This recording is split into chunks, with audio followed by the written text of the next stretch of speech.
সাহাবায়ে কেরামদের এটাই প্রশ্ন, হক পন্থী কারা, নাজাত পন্থী কারা, কারা পরিত্রাণ পাবে?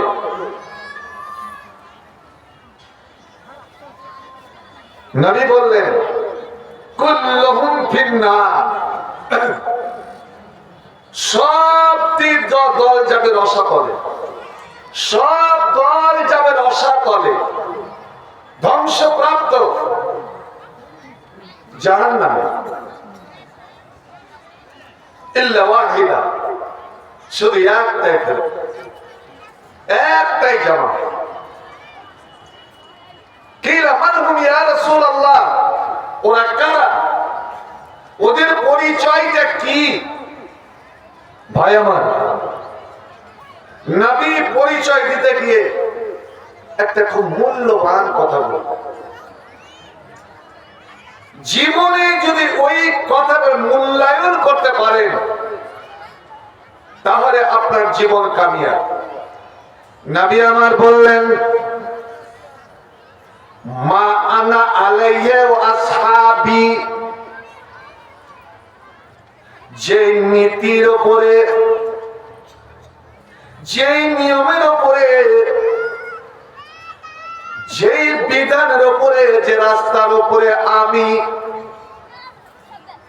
এবং আমার সাহাবায়ে কেরামদের যেটা নীতি হবে, আর সাহাবায়ে কেরামদের ওটাই নীতি যাহা নবীর নীতি।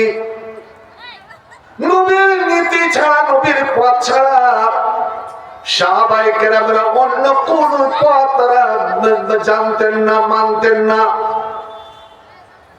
যে কোনো ব্যাপারে জিজ্ঞেস করতেন, যদি ওরা জানা হতো এটা নবী থেকে প্রমাণিত, তো যদি নবী থেকে প্রমাণ না হয় আমি কাউরি কথা নিব না, আমি কাউরি কথা মানব না।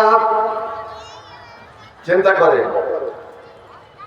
দীর্ঘ কয়েক বছর পরে, 8 বছর পরে, 8 বছর পরে মায়ের সঙ্গে দেখা হয়ে যাচ্ছে বেটির। বেটি মুসলমান হয়ে মদিনায় চলে যাচ্ছে, বেটি নবীর গোলাম,